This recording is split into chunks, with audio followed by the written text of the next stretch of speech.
Hello guys, ngayon gagawa nga pala tayo ng Tecno Pova 5 Pro. So 5G po itong unit na to. Nakalimutan yung kanyang pattern. Yung gagawin po natin ay pwede sa lahat ng Tecno phone. Ito po yung pag hard reset ng Tecno phone kapag nakalimutan yung password. So unang-una, papatayin muna natin yung unit natin. So hintayin po natin siya mag turn off ng husto. So pag tingin natin patay na talaga siya, diinan natin yung volume up at saka yung power button ng sabay. 1, 2, 3. Yan, diinan natin yung sabay yan. Pag lumabas na yung logo, bitawan natin yung power button. Tapos dapat nakadiin pa rin tayo sa pinaka volume up. So didiinan lang po natin yung volume up niyan hanggang lumabas yung Android logo. So pag lumabas na po yan, didiinan natin yung power button, tapos pipindutin natin ng isang beses yung volume up. Yan, lalabas na yung nakasulat dyan. So pipiliin natin yung reset dito.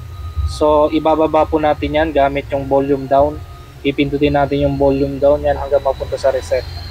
So pag nakatutok na siya sa reset, pindutin natin power button at ipunta natin sa reset ulit, power button. So magre-reset na po yung phone na to. Tapos piliin natin yung nasa unahan, reboot.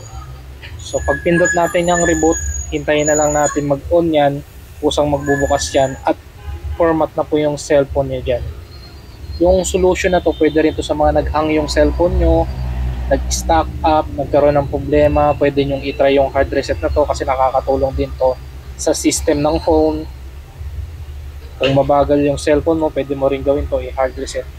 So ngayon, titignan natin kung okay na ba siya. Naghihintay lang tayo ng mga ilang minuto para mabuhay siya. So ito, pinas forward ko na to para makita kaagad natin.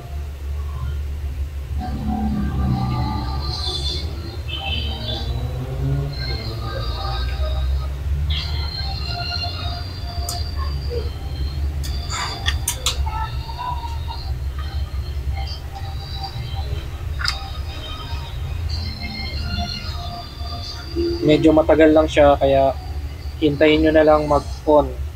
Huwag nyo pong wag po kayo magpipindot ng kahit anong pindutan yan. Hayaan nyo lang po siya. Kasi talagang matagal po yan kapag nag-reset tayo ng cellphone.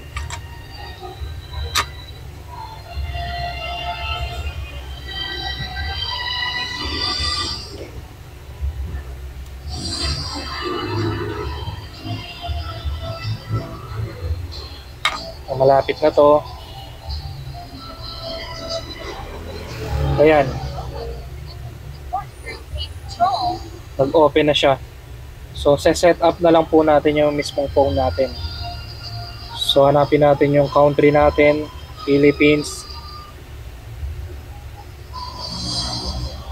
Next lang po natin hanggang mapunta siya sa pinaka menu. So, ayun, nasa Google pa lang po tayo. Skip, next. Yan, ganyan lang po.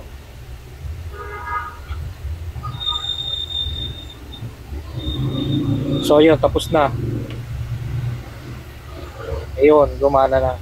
So kung nakatulong sa iyo itong video na to, paki-like naman at i-share at mag-comment ka na rin para makatulong ka sa community ko. Maraming salamat sa panonood. Subscribe. Salamat. Hanggang sa muli.